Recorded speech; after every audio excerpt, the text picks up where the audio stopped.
si Bongbong. May klaro po sana ako. Tulog ako pa rin.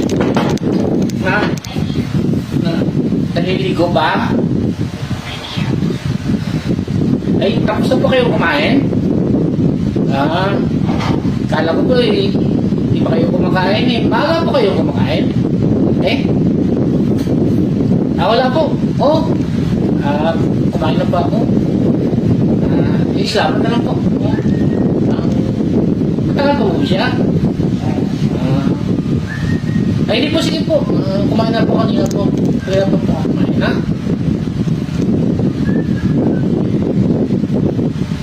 Sarap lang ang ulam niyo po, no? Hindi po. Tapos na po ako. Salamat na lang po. Hintayin ko na po siya, no? Si